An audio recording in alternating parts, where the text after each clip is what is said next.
سے بھی زیادہ واضح کہ حضرت سیدہ مریم رضی اللہ تعالیٰ عنہ ولیہ ہیں، اور پھر ان کا بچپن تھا، ولیہ تھیں، عابدہ زاہدہ تھیں۔ سیدنا زکریا علیہ السلام برگزیدہ اللہ کے نبی تھے۔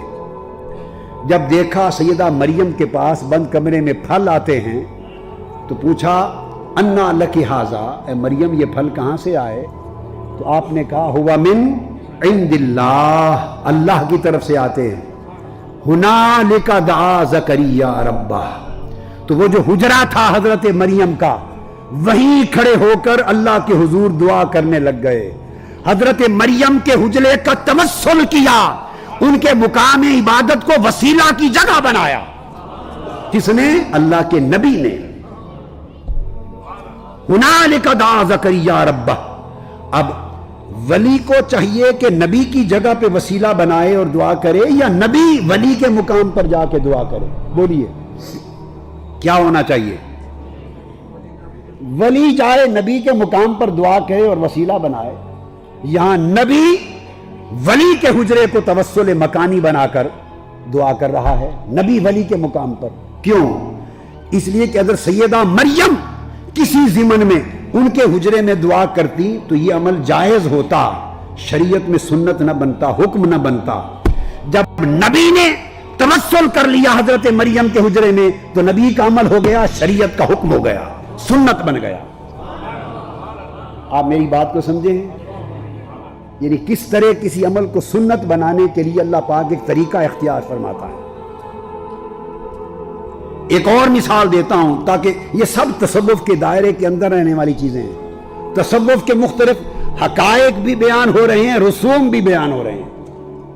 حضرت یوسف علیہ السلام کو خبر ملی کہ میرے والد گرامی سیدنا یعقوب علیہ السلام کی بینائی چلی گئی۔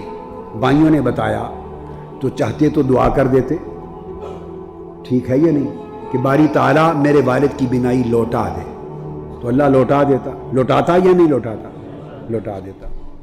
یعقوب علیہ السلام خود ہی دعا کر دیتے، ان کا خود بھی دعا کرنا ثابت نہیں، بس صابر رہے۔ بیٹوں نے کہا کہ باپ کی بینائی نہیں رہی، تو یوسف علیہ السلام نے بجائے دعا کرنے کے، قرآن بتاتا ہے دعا کا کوئی ذکر نہیں، ہاتھ اٹھا کے اللہ کو دعا کریں، ہاتھ اٹھا کے اللہ کے حضور دعا کریں، اس کا ذکر نہیں ہے قرآن میں، بلکہ اپنا قمیض اتار کے دیا، فرمایا اذهبوا بقمیصی ھذا فالقوہ علی وجہ ابی یأت بصیرا، میرا قمیض لے جاؤ اور میرے والد کی آنکھوں پر، ان کے چہرے پر رکھنا، بینائی لوٹ آئے گی۔